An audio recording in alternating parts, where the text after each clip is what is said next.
Muito bom dia, gente, para você que está acompanhando aqui a programação da TV Evangelizar. Tudo certo? Tudo certo também, graças a Deus. Pontualmente agora 8 horas e 17 minutos. Estamos começando mais um daqueles nossos encontros diários com notícias e informações aqui no Evangelizar Informa, o seu programa de notícia matinal aqui da TV Evangelizar, pela rede Evangelizar de televisão, que fala com o Brasil inteiro pelo nosso sinal via satélite e mais de 1.300 cidades pelo nosso sinal HD.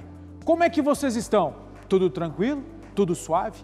Hoje, dia 20, hoje é dia do pedagogo, então parabéns aos todos os pedagogos que estão acompanhando o nosso programa, e também hoje é dia, comemora-se o dia do técnico de enfermagem, das técnicas de enfermagem. Então, muito bom dia para todos os técnicos de enfermagem que estão nessa lida em hospitais, em clínicas contra a Covid também. Vamos mostrar como é que está amanhecendo esta fria quinta-feira aqui no sul do país, gente. Vamos começar lá por Santa Catarina, Itajaí. Tem um Porto Grande, gigante por lá, está bem pertinho aqui do Paraná. Só que a temperatura não está tão baixa assim não. 16 graus, tempo aberto. Pô, hoje está frio. Olha que para eu reclamar do frio, também o Ricardão fez uma coisa errada hoje, que pelo amor de Deus, acordei cedinho, 5 horas da manhã, fui passear com os cachorros. Naquela rotina, né, bermudinha, e botei um moletãozinho. Abri a porta, eu falei, rapaz, tem uma brisinha aí fora. Saí na primeira quadra, eu já falei, nossa, tá frio. Dei uma olhadinha no relógio, estava marcando 5 graus. Frio, rapaz. Falei, cachorrada, xixi, cocô rapidinho, vamos entrar que preciso tomar um banho, senão eu tô morto. Imagina pegar uma gripe agora, Deus me livre e guarde. Então vamos que vamos, gente. Antes, aniversariante do dia, hoje é aniversário da cidade caçula, capital caçula no Brasil, Palmas, no Tocantins. Olha lá a imagem que nós temos. Olha que bela imagem que nós fizemos naqueles registros que nós sempre fazemos nas caravanas lá. E em Palmas a gente acompanha a programação pelo nosso canal 17.1. Recentemente eu fiz uma entrevista com a prefeita eleita de lá. E ela estava falando que Palmas tem uma característica única entre as capitais do Brasil, apenas 32 aninhos, né? Então ela é uma cidade colonizada por brasileiros, principalmente matogrossenses, os brasilienses, os goianos. Também você tem ali a participação de nordestinos, de nortistas, e tem gente do sul do país aqui também que foi para essa região. Enfim, capital mais nova do Brasil, com aquela cara de brasileiros, feitos por brasileiros mesmo. Então, vamos às notícias, vamos às escaladas, taca-lhe pau! As consequências da operação da Polícia Federal contra o IBAMA. Ministro é obrigado a se explicar. Em nenhum momento o presidente da República me desautorizou ou me orientou a fazer qualquer coisa diferente do que eu estava fazendo. Proposta quer suspender despejos de quem deve aluguel durante a pandemia. Essa medida é para auxiliar quem teve prejuízos com a pandemia. Crime do menino Henri no Rio de Janeiro. Papa Francisco manda carta de apoio e incentivo para o pai. Nasce a primeira criança brasileira imunizada contra a Covid. Abaixo de 0. As geadas registradas no sul do Brasil. O Evangelizar Informa desta fria quinta-feira está no ar. Fria, gente. Eu acho que é frio no Brasil inteiro. Aí vocês vão me contando, tá bom? Participe aí no Facebook, manda sua mensagem e fala, Ricardo, aqui tá frio. Não, aqui não tá tão frio assim. Vai me contando. Vamos começar com uma notícia que vai ser dada agora pela Patrícia. Detalhes a respeito de um projeto de lei que está sendo discutido no Congresso Nacional e que impede o despejo daquelas pessoas que estão devendo aluguel em período de pandemia. Como assim, Ricardo? Acompanhe. Bom dia, Vilches. Olá, bom dia para você que nos acompanha no Evangelizar Informa. E foi aprovada a lei que suspende o despejo de locatários que estavam com o aluguel atrasado. Essa medida é para auxiliar quem teve prejuízos com a pandemia. Mas cabe destacar que tem regras. Preste atenção na reportagem. A Câmara aprovou o projeto que suspende por 90 dias, em razão da pandemia, a execução das ordens de despejo de imóveis residenciais e comerciais por falta de pagamento de aluguel. Inquilinos terão que provar que estejam desempregados ou tiveram queda de renda em seus negócios. A medida não alcança os proprietários que dependam do imóvel para sobreviver. Nós tivemos a preocupação de incluir na redação um dispositivo que exige do locatário que comprove que teve perda de renda, e, ao mesmo tempo, um outro dispositivo que estabelece que, no caso do imóvel ser o único do locador e que aquele locador depende da renda daquela locação para sobreviver, que as medidas previstas nessa lei sejam excluídas. Se confirmada pelo Senado, a nova regra valerá para ocupações ocorridas antes de 31 de março de 2021 e não alcançará as ações de desocupação já concluídas na data da publicação da futura lei. Mas para se tornar lei, de fato, a medida aprovada na Câmara dos Deputados precisa ser aprovada também no Senado e sancionada pelo presidente da República. Vamos aguardar. Eu volto com você, Vilches. Valeu, obrigado pelas informações, Patrícia. Deixa eu aproveitar e dar um bom dia aqui para o Júlio, que está falando de Alcântara, no Ceará, que está falando que está um sol gostoso por lá. A Marlene também está com a gente. A Sandra está falando de Barueri, 14 graus por lá. Em Poço Verde, no Sergipe, a Maria Ferreira também está falando que está frio por lá. O Claudemir está com a gente, a Penha, o Almir Machado em Criciúma está falando que está frio também, uma barbaridade por lá. E também a Maria Santos está aqui em Curitiba. E ela falou que ela gosta, prepara o nosso frio, está chegando. É daqui de Curitiba e gosta do frio também. Em Aracaju, Sergipe, está chovendo, mas está quente. 25 graus, é a Maria Helena que está dando essa informação para a gente. E aqui, o aniversário de... Deixa eu só ver aqui. A Sara, bom dia, quero registrar o aniversário do meu filho Abraão, dia 17 de maio. Sou da Paraíba e moro em São José de Piranhas. Opa, valeu, Sara, obrigado com o recadinho então, gente. Vamos participando aqui, a gente vai conversando, vai fazer esse jornal melhor, tá bom? Vamos agora falar do quê? Vamos falar agora da operação do IBAMA, que ontem nós noticiávamos que estava acontecendo. Aquela que foi para cima do ministro do Meio Ambiente, Ricardo Salles. As consequências a gente mostra para vocês agora. A consequência imediata da operação de ontem da Polícia Federal foi o afastamento de 9 servidores do IBAMA. Entre eles, o homem de confiança do ministro do Meio Ambiente, o presidente do IBAMA, Eduardo Bin. A suspeita é que o órgão que deveria fiscalizar o desmatamento ilegal na Amazônia contribuiu e lucrou com isso. Ano passado, 8.000 carregamentos de madeira foram exportados para a Europa e para os Estados Unidos sem a necessidade da emissão de certificados legais. Tudo autorizado pelo IBAMA.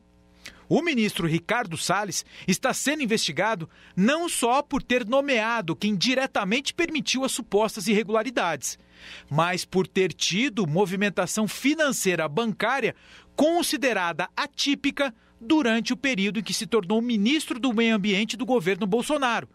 Durante os anos de 2019 e 2020, o escritório de advocacia que é sócio recebeu 14 milhões de reais em depósitos. E isso chamou a atenção do COAF, que repassou os dados para a Polícia Federal. O ministro não falou diretamente dessas acusações contra ele, mas negou as denúncias de corrupção. Essas ações jamais, repito, jamais aconteceram. O Ministério sempre, e o IBAMA da mesma forma, sempre procurou agir de acordo com as regras, com bom senso, com equilíbrio, e isso ficará demonstrado nos autos do inquérito conforme eles forem instruídos. Ricardão, vamos explicar. Tem muito que explicar para a Polícia Federal, sim. Gente, daqui a pouquinho começa o depoimento do ex-ministro da Saúde, o Pazuello, o general. Mas, Ricardo, você não está enganado, não foi ontem? Foi. Começou ontem, de manhã. Teve uma continuidade no período da tarde. E aí os senadores que fazem parte da CPI da pandemia, que estavam ouvindo o ministro, gente, falou, precisamos trabalhar, precisamos ir para a sessão. Aguenta aí, ministro. O ministro ficou esperando, teve um mal súbito, desmaiou, foi atendido por um médico que também é senador. Não, tá tudo bem com ele, só que daí atrasou, deixaram melhor continuidade para hoje. E hoje o ministro Pazuello vai ter que explicar, por exemplo, o que aconteceu lá no Amazonas, aquela crise de oxigênio. O que nós preparamos para vocês agora foi um resumo do que aconteceu ontem. Perguntas direcionadas especificamente ali sobre campanha de vacinação, aquisição de vacinas e a tal da cloroquina. Acompanhe. Convocado como testemunha, Pazuello depôs respaldado por um habeas corpus concedido pelo STF, garantindo a ele o direito de não responder perguntas que pudessem incriminá-lo. Pazuello disse que Bolsonaro nunca deu ordem para que ele mudasse as posições relacionadas ao combate à pandemia e negou saber de aconselhamento paralelo ao presidente. Em nenhum momento o presidente da República me desautorizou ou me orientou a fazer qualquer coisa diferente do que eu estava fazendo. As ações foram todas minhas nesse aspecto. Ele foi questionado sobre a demora do Brasil em assinar contrato para a compra de vacinas da Pfizer.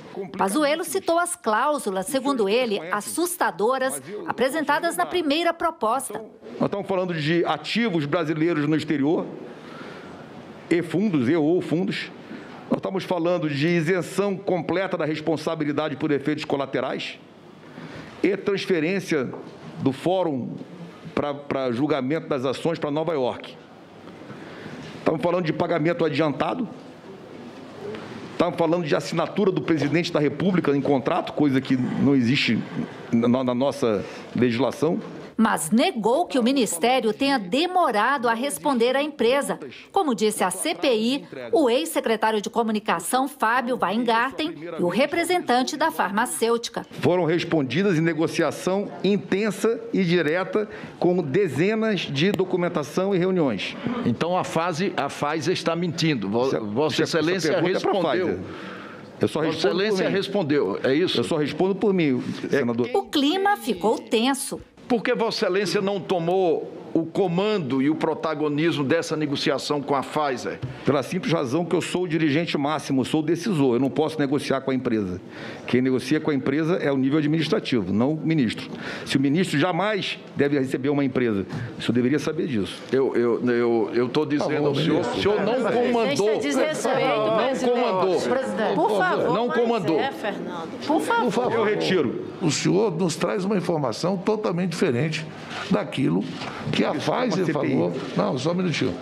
Totalmente diferente do que a Pfizer falou e totalmente diferente do que o Fábio Weingarten falou aqui. Por isso que era importante a gente ter acesso a esses documentos. Sobre o episódio em que teria anunciado a compra de 46 milhões de doses de Coronavac e sido desautorizado depois pelo presidente Bolsonaro, ele disse que não houve ordem para não comprar. Nunca foi dada esta ordem, senador. Publicamente foi postada. Nunca foi dada postagem. Em lives. Vou explicar para o senhor. Uma postagem na internet não é uma ordem. Vocês lembram desse episódio, né? O Pazuello tinha acabado de ter alta no hospital, que ele estava com Covid. Aí ele fez uma live com o presidente Bolsonaro. Aí o ministro falou assim, ó, manda ele, eu obedeço. Foi mais ou menos isso. Isso daí que eles estavam se referindo. Outra informação importante também, gente. Quando começou essa negociação com a Pfizer, foi no final do ano passado, 170 países já tinham falado, ok, vamos comprar a vacina da Pfizer. É que era um período ainda que não haviam aquelas vacinas prontas, então estava todo mundo tentando negociar o maior número possível de vacinas de vários laboratórios diferentes. E aqui no Brasil, naquela época, havia aquela estratégia de focar nas vacinas da Oxford AstraZeneca. Vamos comprar mais, eles vão produzir antes e nós vamos vacinar. Só que deu problema. E aí a gente ficou na dependência da AstraZeneca. Só depois, com o Butantan, com a parceria com a Sinovac, que as vacinas começaram a vir. E hoje, graças a Deus, a gente tem uma variedade maior de vacinas aqui no Brasil. Tá faltando vacina? Tá. Mas vai agilizando conforme o tempo. Pelo menos essa é a nossa expectativa. Vamos que vamos, continuando no tema, porque, olha, de Santa Catarina veio uma notícia bem legal, bem interessante, ainda relacionada à vacinação. É ou não é, dona Malu? Bom dia para você. É sim, Vilches. Começa com notícia boa aqui do sul do Brasil. Em Santa Catarina nasceu um bebê com anticorpos contra a Covid. O bebezinho a gente vai mostrar aqui nas imagens, é o Henrico Isidoro, que nasceu no dia 9 de abril e é o primeiro bebê brasileiro que teve a presença de anticorpos contra o coronavírus registrado oficialmente em seu sistema imunológico. Foi o que informou ontem a Secretaria de Saúde da cidade de Tubarão. A mãe dele, que é médica, foi vacinada no 8º mês de gestação. 2 dias depois do nascimento, foram feitos exames que indicaram a presença dos anticorpos no menino. Os exames foram revisados por vários médicos, incluindo a própria mãe e o secretário de saúde da cidade. O primeiro caso registrado de um bebê que nasceu com anticorpos foi lá na Flórida, nos Estados Unidos, em fevereiro deste ano. Muito bacana o Henrico, já tão pequenininho e já produzindo anticorpos, o sistema imune dele está nos trinques. Vilches, daqui a pouquinho eu volto com mais informações aqui no Evangelizar Informa. Valeu, Malu, obrigado pelas informações. E a família do Henrique vai ficar sossegada. Esse daí vai poder receber visita em casa, vai poder passar de mão em mão de vizinho, de parente, de comadre. Ah, vai ser aquele festerê todo. Esse pode sem problema nenhum. Intervalo comercial é rápido, gente. Vai ser super rapidinho. É o tempo de eu atualizar as mensagens e conversar com vocês. Na volta, nós vamos falar dessa geada que chegou aqui no sul do Brasil. Tem cada imagem para mostrar, quem gosta do frio, né? Já já, não sai daí não, a gente já volta.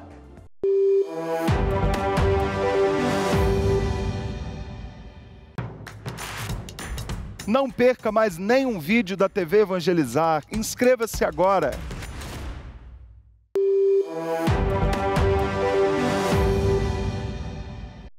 Evangelizar Informa de volta às 8 horas e 35 minutos com essa imagem da Ponte da Amizade. Pro lado de lá, gente, lá no fundo, você está vendo Cidade do Leste, no Paraguai. E aqui um pouquinho mais pertinho da gente, Foz do Iguaçu, no Paranazão. E tá movimentada essa ponte, hein? Ô Luciano, você que sabe tudo lá do Paraguaizão, o que tá acontecendo por lá? Qual que é a promoção que tá rolando? Porque numa dessa, né, gente?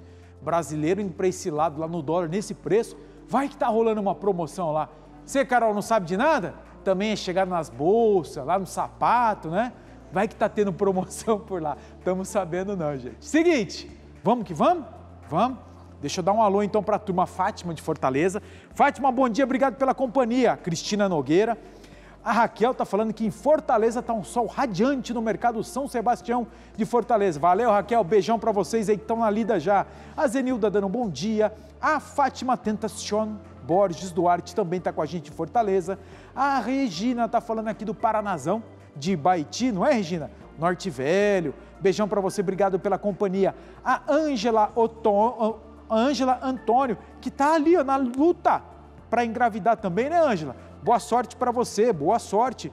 A Jusilene também falando, olha, esse garoto vai crescer sendo a história da Covid no Brasil. Aqui, Henrico, né? Henrico, que nós mostramos que já nasceu imunizado pela Covid lá em Santa Catarina, cidade de Tubarão. Muito bem lembrado. Essa história a gente sempre vai lembrar. E vai virar reportagem daqui a alguns anos, quando ele completar 1 aninho, 2 aninhos, pode ter certeza. Agora nós vamos falar da gelada que ontem já foi friaca, que foi registrada aqui no sul do país. Teve geada, teve temperatura abaixo de zero. Isso ontem, hein? Porque hoje está mais frio, gente. Acompanhe.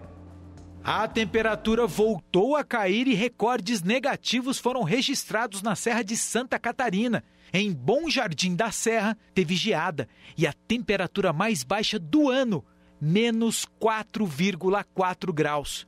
Em Urupema, considerado uma das cidades mais geladas do sul, a temperatura caiu para menos 4,3 graus. Em São Joaquim, a pastagem ficou coberta pelo gelo. Por lá, a mínima registrada ficou perto de menos 1 grau. No Paraná, os agricultores do oeste e do norte do estado já foram avisados dos riscos de geadas e preparam a proteção da lavoura, do milho e também do café. Em Curitiba, também foi registrada a temperatura mais baixa no ano, 8,3 graus na madrugada. A previsão é que o tempo continue aberto no Paraná, mas até sexta-feira. Depois, vem mais frio e a possibilidade de chuva com a chegada de uma nova frente fria. Mas parece até que essa frente fria chegou hoje. Agora, por exemplo, 9 graus aqui em Curitiba. Falei para vocês mais cedo, acordamos aqui com 5 graus. Isso é louco. Gostoso, né? Uma delícia para dormir e para comer, né? Aí fica uma delícia. Vamos falar agora de dengue, gente. Como assim, Ricardo? Dengue, casos registrados aqui no Brasil e também em vários outros países da América Latina. Quem tem as informações para a gente direto de Maringá é a Camila Maciel. Vem com a gente, Camila, bom dia. Oi, Ricardo, bom dia para você e para todos. Essa informação foi divulgada pela Organização Mundial da Saúde. Segundo a OMS, em 2019, foram registrados mais de 3 milhões de casos de dengue na América Latina, um recorde histórico. Já em 2020, o número caiu pela metade. No Brasil, que é o país com mais incidência da doença, o número foi de 2 milhões e 200 mil em 2019 para menos de 700 mil em 2020. O México, que é o segundo país mais afetado, reduziu o número de casos em mais de 90%. Em 2019, foram registrados no país quase 270 mil infecções. Por outro lado, o Paraguai registrou um aumento expressivo. foi de 11 mil casos em 2019 para mais de 200 mil em 2020. Também teve aumento em países como Bolívia, Peru e Argentina. Segundo a OMS, a dengue é considerada uma das 20 doenças tropicais negligenciadas durante a pandemia, que foram ainda menos atendidas, uma vez que muitas das redes de saúde tiveram que se concentrar no combate à Covid-19. Ricardo, é com você. Gente, a dengue depende muito dos nossos hábitos também, né? Aquela história de manter o quintal limpo, não deixar a água parada se acumular, mesmo no frio, gente. Mesmo no frio. Ah, mas a reprodução do mosquito só não acontece no calor? Não é bem assim, não vai dar mole para isso também, né? É ou não é, dona Patrícia, que veio participar do programa hoje por outro motivo, e falar de coisa boa, né, Patrícia? Bom dia. Com certeza, né, Vilches? Tem que cuidar. Bom dia, Vilches. Bom dia, amados de casa. E o Vilches falou agora há pouco, né, que esse friozinho é bom só para dormir e para comer, né? Mas olha só, para você não sair comendo de tudo, né, em casa, atacando a geladeira várias vezes e depois ficar com sentimento de culpa, aqui eu tenho a solução. É o ActiNutri, o melhor e mais completo emagrecedor do Brasil. Com ele você vai ter a saciedade, ele vai acelerar o seu metabolismo, regular o seu intestino e você vai emagrecer, vai eliminar o sobrepeso e essa gordura toda que te faz sofrer, que te deixa para baixo e te deixa na preocupação, né? Nem vai fazer exames porque tá com receio de pegar aí um exame com colesterol muito alto, né? E tudo mais. Que tal? Vai ligando pra gente 0800 006 4242, ó, vem cá comigo, deixa eu te falar, que tal, ó, menos peso e mais saúde, porque além de emagrecer, além de cuidar da sua autoestima, da sua beleza, da sua estética, o ActiNutri vai te trazer muito mais saúde também, porque hoje eu tenho uma promoção diferenciada, hein, já vai se preparando. Enquanto isso, vamos assistir o depoimento do Dudu Moraes, que é chefe de cozinha, está perto da tentação, perto da comida todo dia e mesmo assim, olha só o quanto ele emagreceu com o Acti. Eu conheci o ActiNutri, então após eu começar a tomar esse produto, eu comecei a chegar à conclusão do seguinte, a nossa disposição volta. Antigamente, até para brincar com a minha filha após o dia de serviço, era triste, né? Porque a gente trabalha num ambiente de muito calor. Estou com 30 quilos a menos, a disposição mudou muito. Então, se vocês acham que a coisa não funciona, funciona, tá? Eu, como chefe de cozinha hoje, eu indico para vocês, comprem e usem. Muito mais disposição, muito mais energia, muito mais saúde. Vai ligando agora 0800 006 4242. Hoje você vai ter um descontaço especial, parcelinha pequenininha e vai ganhar de presente o Ômega, o amigo do coração. Então ligue pra gente, não perca essa oportunidade. Pessoal de Curitiba e região ainda tem limpeza de pele. Acesso ao método ActiNutri de emagrecimento é de graça também. E participe da campanha ActiLovers lá no nosso Instagram, @FloraVita. Beijão, pessoal! Valeu, Patrícia. Obrigado pelas informações, obrigado pela notícia. Agora, aquele giro de informações pelo Brasil no Informa na Cidade. Começando com uma história bem bacana de um médico, lá de Brasília. Acompanhe.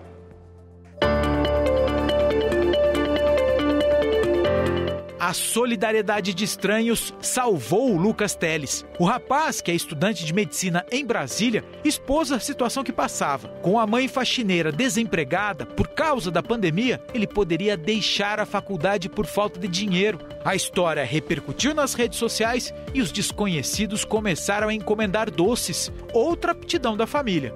A demanda foi tanta, mais tanta, que o Lucas já garantiu mensalidade de mais 3 meses da faculdade. Ah, e a mãe recebeu uma proposta de emprego e já está trabalhando.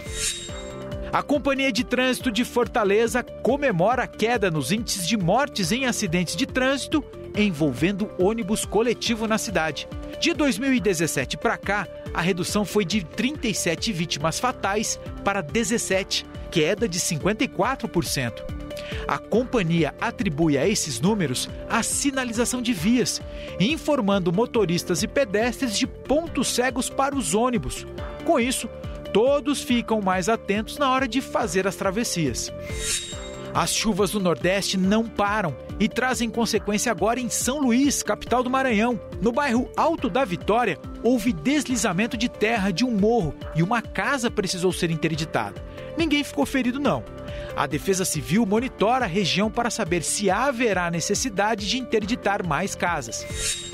Reparou no Santanão Corvinho estacionado aí na foto? E no motorista? Ele é o aposentado Antônio Parisi, o motorista brasileiro mais velho a renovar a carteira de habilitação. O seu Antônio completou 102 anos, muito bem vividos, e ele não pretende parar de dirigir pelas ruas de Avaré, em São Paulo, tão cedo.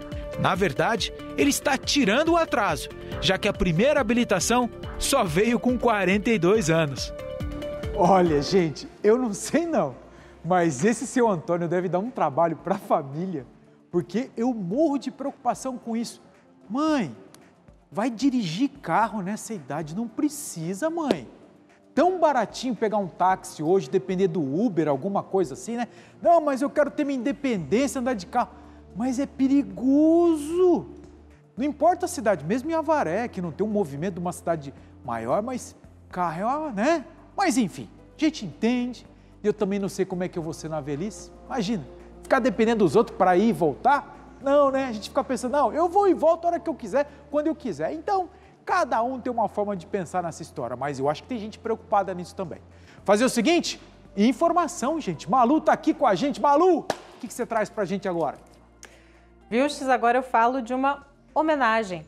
A Prefeitura de Niterói, no Rio de Janeiro, instalou nesta quarta-feira 46 placas da rua Ator Paulo Gustavo. Olha só, essa rua fica no bairro do Icaraí, na região metropolitana do Rio.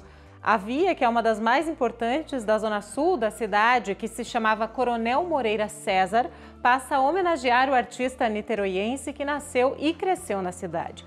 A mudança no nome da rua foi aprovada por 90% dos niteroienses em consulta pública, com mais de 34 mil participantes, e foi aprovada pela Câmara de Vereadores. A cidade também prepara outras homenagens ao artista, um circuito cultural e uma estátua no Campo de São Bento. Paulo Gustavo morreu no dia 4 deste mês, aos 42 anos, vítima da Covid-19. Agora, no noticiário internacional, centenas de corpos estão sendo encontrados nas margens do rio Ganges, na Índia. Segundo autoridades e moradores das regiões onde os corpos estão desaguando, a maioria dos óbitos são de vítimas da Covid. A Índia vive um momento trágico da pandemia. Já são quase 280 mil mortes e mais de 25 milhões de casos. Atualmente, quase metade das mortes por Covid no mundo acontecem na Índia. Mas a situação é ainda pior, porque as mortes das pessoas deixadas no Rio, por exemplo, estão fora da contabilidade oficial do país. Nesta semana, a Índia registrou o segundo índice mais alto de mortes diárias pela doença. O recorde é dos Estados Unidos, com 4.400 mortes num único dia. E em terceiro lugar ficou o Brasil, que no dia 6 de abril registrou 4.200 mortes por Covid. E agora a gente fala de maus tratos. Infelizmente, não é difícil a gente presenciar casos de crueldade contra os animais, uma prática que é crime no Brasil e pode sim levar à prisão. Vamos ver na reportagem como denunciar e garantir a segurança dos bichinhos. Dá para notar que o Fernando adora os animais. Não é à toa que escolheu trabalhar com eles. O jeito carinhoso com os bichinhos sempre chamou a atenção. As pessoas começaram a falar, mas você não faz consultas, sessões, né? Para você atender? E eu faço, né? E foi assim que começou a minha carreira. Infelizmente, não é todo mundo que trata os animais com tanto carinho. A crueldade com os bichinhos é uma realidade. Só no estado de São Paulo, por exemplo, o número de denúncias de maus tratos aumentou 81%. Mas quais ações podem ser consideradas maus tratos? Você mutilar o animal, você envenenar o animal, você agredir um animal psíquico, você deixar de dar a alimentação adequada, deixar de fornecer um abrigo adequado. Então, quando a gente fala em maltratar o animal, não é apenas e tão somente você agredir fisicamente, existem diversas outras formas também. No Brasil, a crueldade contra qualquer espécie animal é crime, com pena de 3 meses a 1 ano de prisão, além de multa. Cada caso é avaliado pela delegacia responsável. Em regra, a gente deixa um termo de orientação, praticamente 80% das nossas situações a gente orienta a primeira pessoa, acreditando na boa-fé dela, retornamos depois de horas, de dias, de semanas. Na imensa maioria das vezes, as pessoas acabam obedecendo essa orientação nossa. Numa eventual recusa, a gente acaba prendendo em flagrante, sim. Por isso, o adestrador recomenda que antes de ter um animal em casa, é preciso pensar se você realmente pode cuidar dele. Para a gente ter um animal de uma forma saudável, a gente precisa considerar ele como um indivíduo, não como uma função, um objeto que tem uma função. Tenho tempo para o meu animal? Ou eu vou encostar ele em casa, vou guardar ele no armário e vou deixar ele sofrendo lá? Eu tenho condição financeira para pagar veterinário, para pagar adestrador, para comprar brinquedo, para dar conforto, comida de qualidade? Se não tiver, não faz sentido ter um animal. Visualizou a prática de maus tratos, pega o telefone, tira a foto, faz um vídeo, porque a prova para nós é extremamente importante. Eventual omissão do poder público. Existe um Ministério Público para isso, que é para fiscalizar isso daí, existem as ouvidorias, as corregedorias. Então, hoje tem dezenas e dezenas de canais de denúncia e a população tem que exercer também o teu papel de cidadão. A gente tem escolhas, né? Quem escolhe maltratar os animais segue por um caminho muito mal, mas vai muito mal mesmo. Eu devolvo para você no estúdio, Vilches, desejando uma ótima quinta-feira para todo mundo que acompanha a gente aqui no Evangelizar Informa. Mas, ô Malu, você tem um jaguari em casa ou não? Eu não tenho mais, Vilches. Eu tinha um linguicinho, um salsichinha que a gente chama, né? O Ronaldo, meu cachorro do meu coração, ele sofria muito no apartamento comigo e, por sorte, a minha avózinha lá de Santos, no litoral de São Paulo, aceitou acolher o Ronaldo e hoje ele mora lá, feliz da vida, no litoral, perto da praia, mas eu sinto muita falta dele todos os dias. Ronaldo, é isso? Ronaldo em homenagem ao jogador, ao Ronaldinho mesmo. Na época tinha um meme na internet fazendo muito sucesso e a gente optou por dar esse nome para ele. Valeu, Malu, obrigado, valeu, boa quinta-feira para você. Ronaldo, vou fazer o quê? Não, um é paçoca, ela é paçoca e ele é dadinho, os meus. Nome de doce, adoro, doce de amendoim. Salete, rapidinho, Eliette aqui, ó. A Eliette está falando que história linda do seu Antônio, aquele de 102 anos que renovou a carteira de habilitação. E a Linda fala, ó, Ricardo, ele pode matar alguém. Aí a Maria Helena fala assim, acho que ele se sente livre dirigindo, Deus o segure no volante. É isso aí, gente. Vamos para o intervalo comercial rapidinho, a gente já volta depois do intervalo comercial. E depois nós vamos falar de uma carta do Papa Francisco para a família do Pierre Henry, aquele que foi morto lá no Rio de Janeiro. Depois do intervalo, tá bom? Não sai daí não.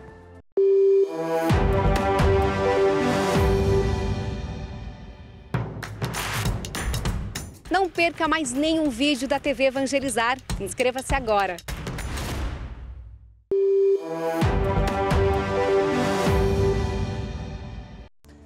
Mas tá passando rápido, né, gente? Aqui já tá marcando 5 minutinhos para as 9 horas da manhã. Então vamos falar dessa notícia que vem lá do Vaticano, porque o Papa mandou uma carta endereçada ao pai do menino Henri, aquele piazinho lá do Rio de Janeiro que foi morto pelo padrasto, Dr. Jairinho, gente. Mas por que essa carta, Ricardo? A gente explica para vocês e acompanhe. A carta escrita em português está assinada pelo assessor do Vaticano, o Monsenhor Luigi Roberto, em nome do Papa Francisco. Nela, o Papa se mostra solidário ao pai do menino Henry, dizendo que é quase um milagre que uma pessoa ferida como Leniel possa encontrar a coragem de recusar ter ódio no coração. Leniel é o pai de Henry, que estava separado de Monique, a mãe, quando o crime aconteceu. Ela e o namorado, o vereador Dr. Jairinho, estão presos e vão responder por homicídio qualificado. A história ganhou repercussão no Brasil e chegou até o Vaticano por um relato feito por uma amiga da família que mora na Europa. Ela descreveu os horrores passados pela criança e pediu a solidariedade papal para a família do pai de Henri. Em outro trecho da carta, o Papa ressalta a fé necessária para a família seguir firme. Neste momento, seus familiares sentem que precisam fortalecer a sua fé, unindo seus corações ao coração do sucessor de Pedro, cuja fé conta com o apoio especial de Jesus para confirmar a fé dos seus irmãos. A pessoa tem que ser muito boa do coração para não poder ter ódio nesse momento, né? Afinal de contas, estamos falando de um filho. Deus me livre e guarde, gente. Deus me livre e guarde. Mas, enfim, reconhecer isso daí. O pessoal gostou da reportagem aqui dos cachorrinhos, ó. A dona Helena tá falando aqui que ela também tem uma cachorrinha que apronta, é o Bono, é o cachorrinho, é o Bono. E a Eliette tá falando, gente, que triste esses maus tratos dos bichinhos, né? Então, Eliette, mudou muito essa relação do ser humano com os bichinhos. Tem até delegacias especializadas em maus-tratos, leis que definem exatamente o que é maus-tratos. Eu, no meu tempo de criancinha em casa, a gente dava resto de comida para cachorro. Imagina hoje, esse dia, mata o bichinho. Outra coisa também, deixava ele amarrado do lado de fora, com corrente. Não, isso não pode mais, a gente foi evoluindo, foi tendo um entendimento melhor, assim, verdade. Lembra que a gente achava bonitinho o cachorrinho com a orelhinha cortadinho? O rabinho assim, toquinho? Imagina você fazer isso. Veterinário que fizer esse tipo de coisa, ó, perde a licença para trabalhar. Mudou muito, gente, eu vejo isso como um sinal de evolução, né? Respeito também pelos bichinhos que estão no nosso dia a dia aí. Ter cachorro é tudo de bom, já falei para vocês, né? Sou cachorreiro, adoro. Acabou já? Já acabou? Pô, cadê o padre que eu não tô vendo o padre aqui? Cadê o padre João? Quer ver que eu tô... Cadê o padre? O padre tá lá no outro estúdio? Mas eu consigo falar com ele? Tá no santuário? Porque, padre! O santuário fica aqui em cima, gente. Dá para mostrar? Não dá para mostrar, né? Não dá. Mas ele fica bem aqui assim, gente. Eu vou mostrar, hein? Paulão, vem aqui comigo. Robson, vem aqui, ó. Aqui tá no estúdio. Será que eu consigo mostrar aqui? Vamos tentar, Robson? Ali a entrada, gente, aqui, só para vocês lembrarem que a gente tá no estúdio novo, esqueci até de falar. Olha lá, ó. Aqui ficava toda ali aquele pessoal que vinha acompanhar as missas do Padre Reginaldo, que era feito aqui. Tá vendo aquela portinha lá no fundo? Lá a gente ia dar de frente, de cara, com o terminal de ônibus aqui do Guadalupe, que já é a saída para a rua. Aí quando que eu falo lá em cima, lá no andar de cima, já é igreja, já é o santuário. Vem comigo aqui, Paulão. Entenderam? Aí hoje o padre não está fazendo o programa com a palavra aqui embaixo, vai fazer lá de cima. Chique, né? Expliquei tudinho para vocês entenderem como é que funciona aqui a nossa transição de programação. Com a palavra é agora, tá, gente? Ah, o Renatinho hoje?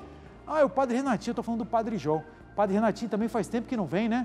Boa, valeu, Pai. Então, o Padre Renatinho daqui a pouquinho, então, com o programa com a palavra. O Evangelizar em Forma termina aqui. Voltaremos amanhã, ali, perto das 8h20, tá combinado? Então, gente, uma abençoada quinta-feira a todos e até amanhã, se Deus quiser. Fui!